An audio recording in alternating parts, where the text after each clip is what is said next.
What's up, everybody? Welcome back to the show. And if you're watching me on video, welcome officially to the brand new YouTube channel. This is so exciting. This is the first episode that I've ever recorded on camera. So let's see how this goes. But I'm really excited about getting it started because I've been wanting to create new video content and I pulled you guys on Instagram. We got a variety of requests, lots of vlogging requests. So I promise I will be creating lots of vlogs for you so you can follow my wild journey around the world and all of that. But I also thought it would be interesting to show you guys what I look like when I'm recording the Girl Be Bold podcast.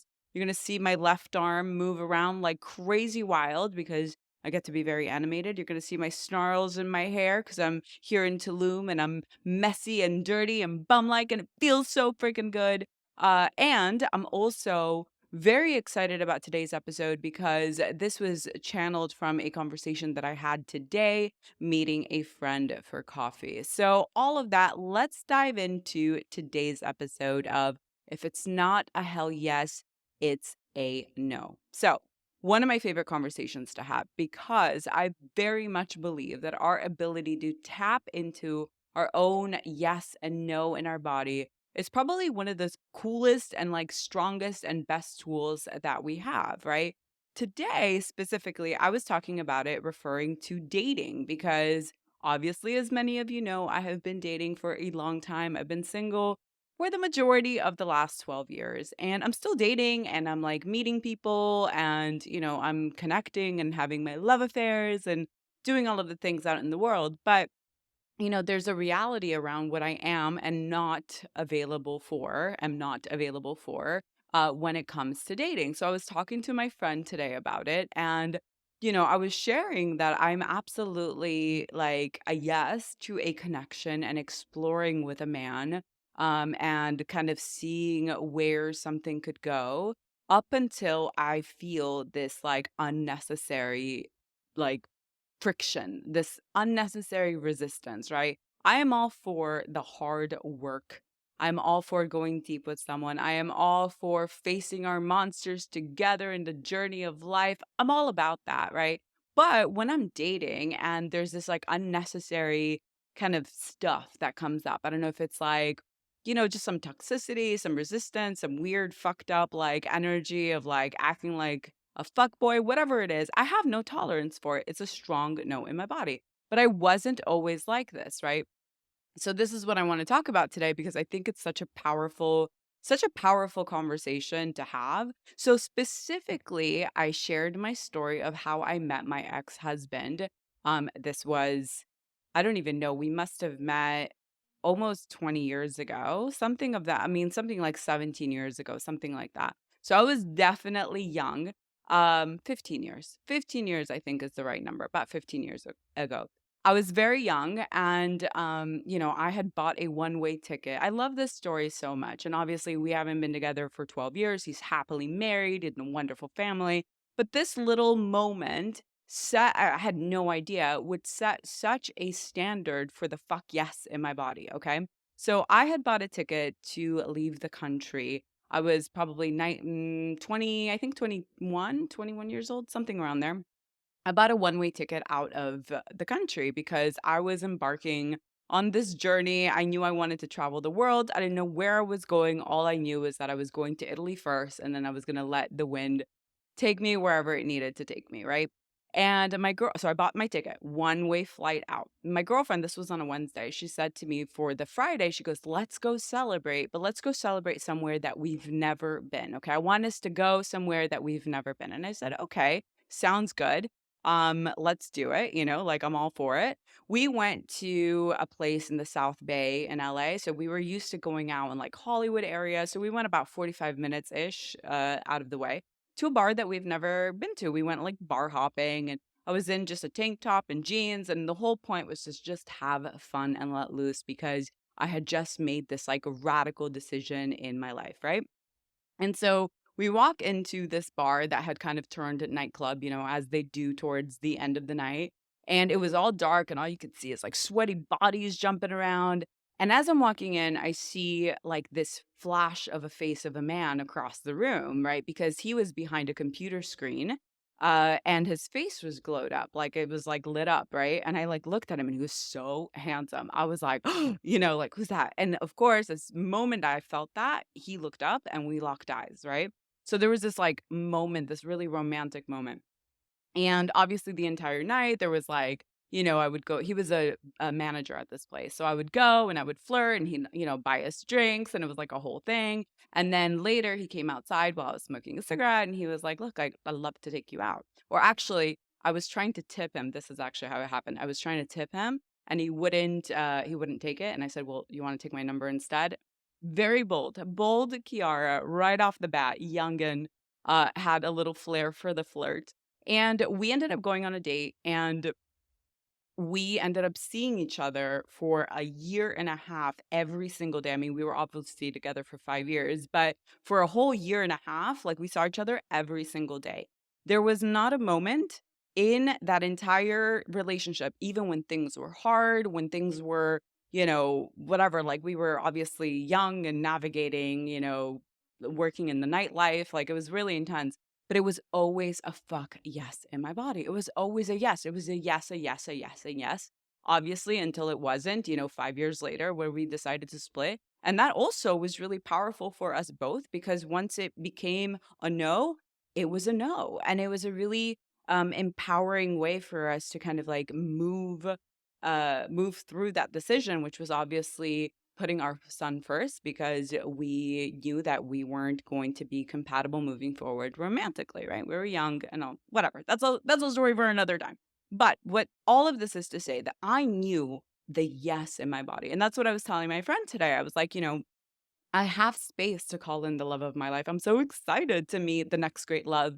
And it needs to feel like a yes, because if it's not a full yes, then it's a no. I am not available for that. I love my life. I have an incredible career. I have incredible relationships. I also have incredible like love affairs and connections. Like I love my life. And as much as I'm open to partnership, and I know this is a little bit controversial and this ruffles feathers, but this is the way that I live my life.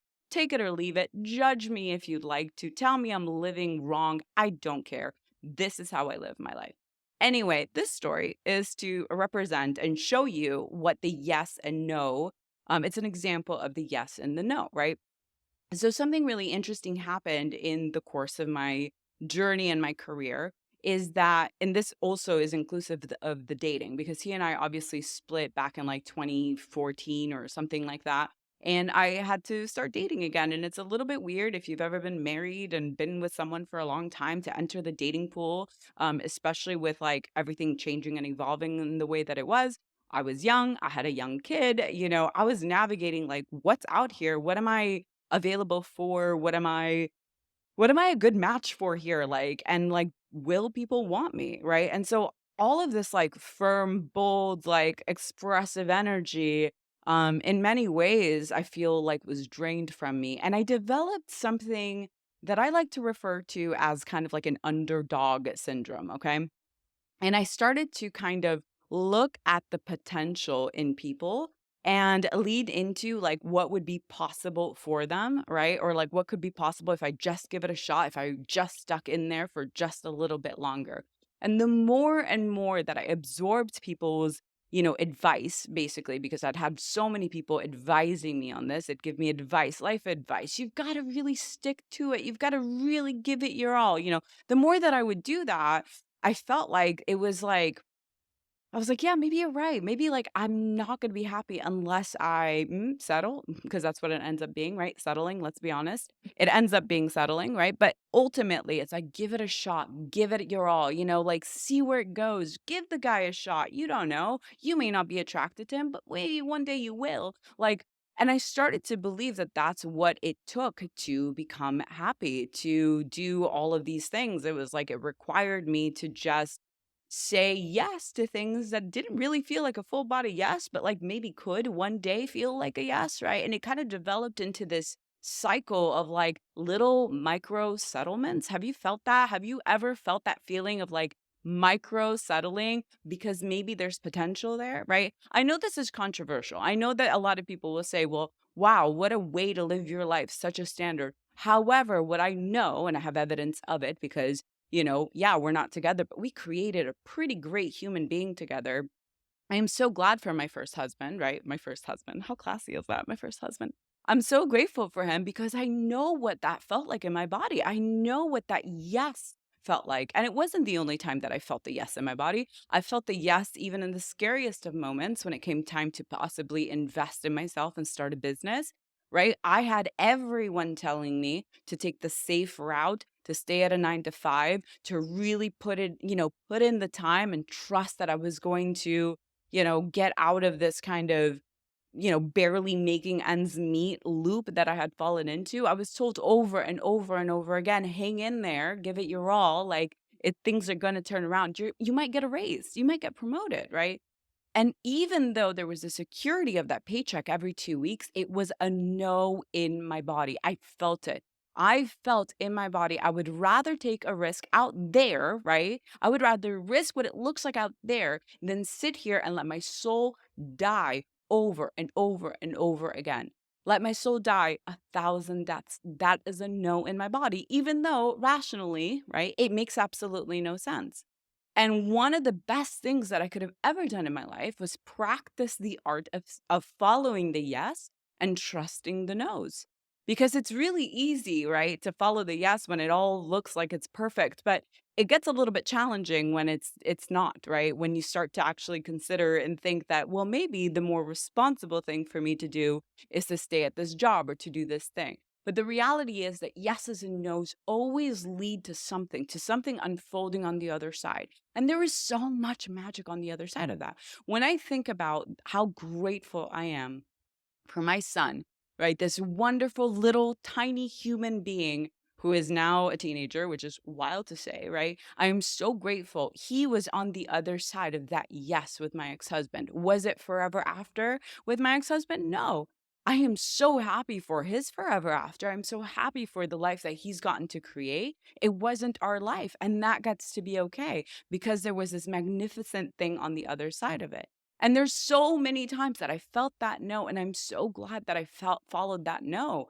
Because if I followed my no, or if I didn't follow my no, right? If I stayed at my 9 to 5, you wouldn't be watching me right now. I wouldn't have been able to help the hundreds of women that I have helped over the years, thousands at this point, right? If we're looking across all the programs and all of the content that I've created over now, wow, like insane amounts, right? Of it's 8 years now. This is wild to even say that. But none of this would exist if I had stayed safe in my 9 to 5, right? And the ripple and the impact that I would have had. And this is especially important if you are a woman of influence. If you are a female entrepreneur, you're a leader, there are people that follow you in the world. Like your ability to trust your yes and your no is incredibly important, right? Because of the fact that trusting your intuition is the magic that strengthens that bond that you have with yourself, that trust with yourself. And trusting yourself above all else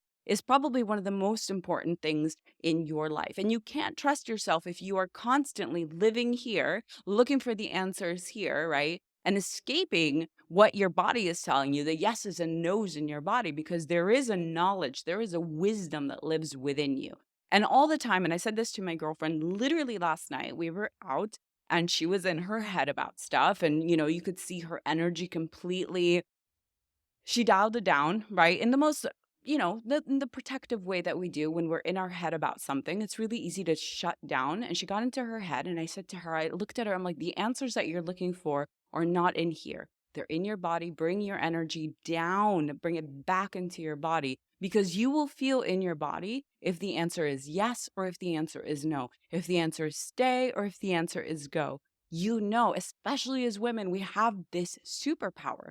But learning to trust the yes and the no oftentimes comes with a level of sacrifice that many of us are scared to make, right? Because it might mean that we might have to risk abandonment. We might have to risk, love. We might have to be rejected. We might have to leave something that is safe, right? Because there is safety in staying at the 9 to 5. There is a lot of like risk in, taking a leap and starting your own business and building a brand and putting yourself out into the world for everyone to judge in the comment section and everyone has a fucking opinion about everything. you are risking quite a lot, right? But what do you do knowing that that's a risk and you have that yes in your body that's saying, hey, you've got work to do out in the world. You got to go out there and fucking do it, right? You're going to come to that fork in the road where the yes and the no has to be, you have to choose it. Now, here's the problem is that when we don't follow the truth of what where we're being guided, when we fall into the trap of like, maybe it's better that I don't, maybe it's safer if I wait, maybe another time, maybe this, maybe that. This is all the stuff you guys missed on the podcast when I'm like moving my hands like this. You get into this loop and that's fine. Let's say you feel a yes in your body, but you go with the no because it's safer, because it's the better route, because it's less risk involved. You have to sit with that feeling, that disconnection, that self-abandonment. You have to sit with it. There's no one else that has to sit with it. The people that you're afraid of hurting, they don't have to sit with it. They don't have to navigate it. They don't have to live with it. They don't have to wake up with it and go to sleep with it, but you do. You have to live. And that is the feeling, that is what we all know as regret. Right? These are the stories that we tell on the other side of life and say, God, I wish I would have. Right? God, I wish I would have. And in those moments, that reason that regret is so strong, okay, the reason the regret is so strong is that in those moments where they could have chosen, they know they didn't follow what was true in their body. Now, if something feels like a full yes in your body, chances are that you are destined to go down that path, that there is something that is there for you, that is available for you. In my case, with my first marriage, it was my wonderful fucking son. That is what was on the other side of that yes for me. Okay. I might have shown up thinking I was, with the love of my life for the rest of my life and with my forever man, but that wasn't the case. But there was always something on the other side. So when we feel these activations, when you see someone that, maybe you see someone online, a teacher, a mentor, something like that, that has, a program that you might want to take or someone that you might want to work with, or something of that caliber, and you feel that yes in your body and your brain comes in, it's like, oh, but, you're not ready to work with someone like her, or like, you can't afford that, or she probably costs this. Maybe she doesn't have anything that's accessible, whatever, like your little stories are. Oh, I'm not ready to do that. Maybe I'll do it when I'm ready, once I complete X, Y, and Z. Do you guys see I'm sweating? If you're watching me on video, those that are watching me on video are noticing I'm like sweating because it's very hot here in Tulum, but that's the beauty. So go on the YouTube channel because you get to see all of this extra behind the scenes. This is the magic that basically happens. But what I want to share with you is how you can practice this in the micro and work your way up to the big yeses and the big nos. Because if we know that, we have this wisdom that is guiding us towards things that are in alignment, that are a yes, that are activating, that very likely hold the codes to our evolution, right? Also, like the no, like just a side tangent here. The times, okay, especially being single, I can't even tell you guys how many times in my life I I used to be so clear. Now I am so clear. But that time in between, there was so much of me like giving it a shot, giving it a chance just because something might develop. And I remember my mom, who's always with me, and I still hear her voice, telling me this. She would always tell me, like, you should know right away when you meet someone, you should know right away when you meet, like the chemistry needs to be there. Yes, chemistry, of course, can develop over time, but chemistry should be there. That was like the big, like the spark should be there. And I remember, and not just with my ex-husband, by the way, with other like great relationships or connections and lovers that I've had in my life, like I had this like natural, organic, like hell yes in my body right away. Every single time that I felt a little bit of a doubt or an inkling, and I leaned in and was like, I'll give him a chance. I'll give it a chance for this to develop. Not once did it work out. Not once. Because there's always like, I don't know, maybe you're looking at the potential in the person, maybe you're looking at the potential of the relationship, of the connection. But the reality is that every single time, right, it kind of went exactly where I thought it would go, only that I now wasted 3, 4 weeks, 6 weeks, whatever. And this is all bringing back to the concept of intuition. And I really do believe that intuition is a woman's superpower. And we know this, right? Because regardless of how developed it is something that is like accessible to all of us, like in the moment when we're like not even realizing it. We might be out in the world, right? Navigating something, connecting to someone. Now I'm just catching myself on camera. I'm like, "Do I wanna do this on camera? I don't know." But you know what? We're gonna roll with it. We're gonna be messy about it the first time. Maybe once I have a home, we can, like, set up a better setup here, make me look a little bit better with the lighting and all the things, but we're gonna keep rolling with it because I feel like we're in flow, and I feel like it's good you guys get to feel me. Let me know, by the way, on YouTube here in the comments if you like to have me on video for these, and just kinda see how fired up I get because I do get very fired up with these conversations. So, intuition is such a powerful, potent superpower that we're naturally gifted with. Like we know it, we feel it, when we're in our day to day. Every single woman has felt at one point or another, especially for a close friend, because of the fact that it's not clouded by our own ego. If we see a guy or someone like, making moves towards our friends and we get a feeling. We get a feeling, I don't know if we should trust this guy. Like, I don't know, there's something ziffy, right? Because it's not clouded by our own belief system or loneliness or solitude or whatever it is. We're looking out for someone that we truly love and care for, right? And I've said this so many times before that, one of the best and quickest ways to self love and to actualize like the best way to treat ourselves is to consider the way that we would treat our best friend, right? Because in that, there's no filter because you love unconditionally, right? Your best friend, someone you really care about, you're loving unconditionally. So you're not thinking about all the stuff that actually maybe remnants of the past that might be clouding your vision, right? So everything is clear. The channel is clear. You have an intuitive hit about somebody being a bad fit, like you feel it, you know it in your heart of hearts, right?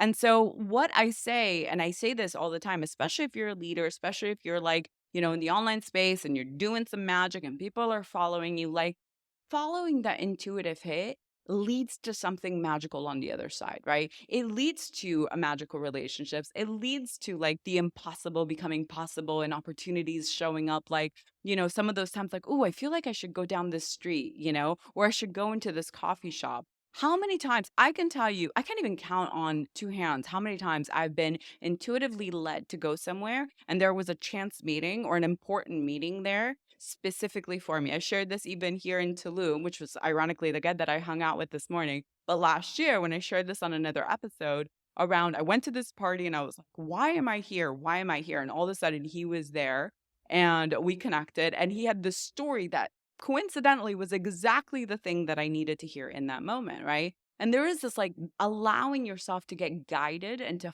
follow like these intuitive hits, right?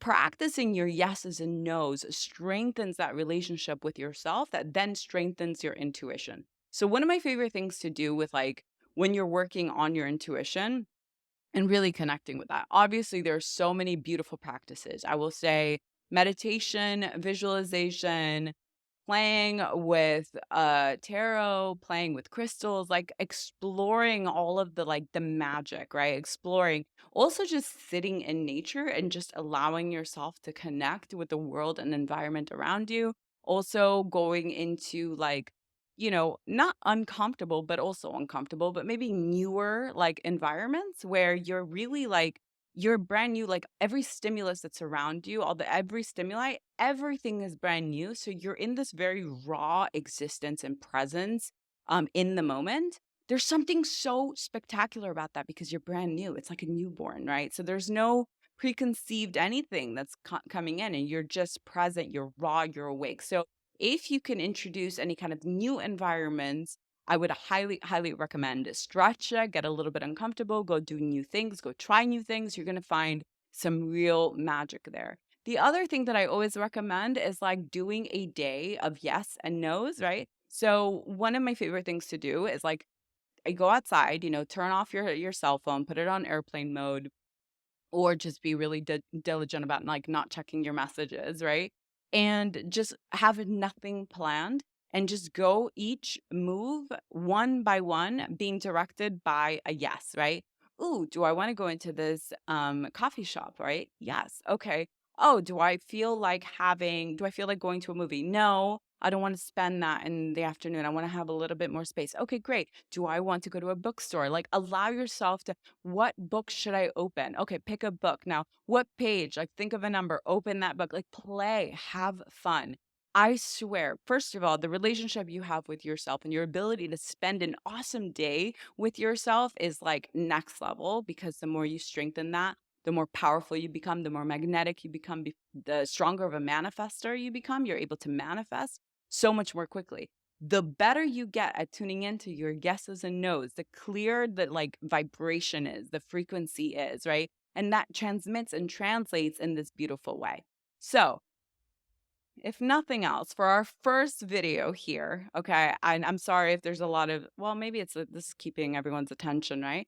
A lot of movements here, but I've loved being on camera sharing this because I think it's such a powerful thing, and I would really love for you to go try one of these like intuitively guided days to practice that. But more than anything, I want you to pay attention in your day to day how many times you are micro settling, how many times you are saying okay, maybe this will get better. Showing up in ways when you know in your body it's a no, when you know that you are not available for certain things, when you know that, there's a part of you that might be settling out of fear, out of, like out of lack, and maybe out of, fear of judgment or abandonment or of loss of love or all the things that we're always kind of talking about here that really drive us and motivate us, right? But take note of how many days how many times a day you are micro settling. Take note to see like in what ways are you following the yeses? Where are you not following the yeses? And how much more boldly could you follow the yeses?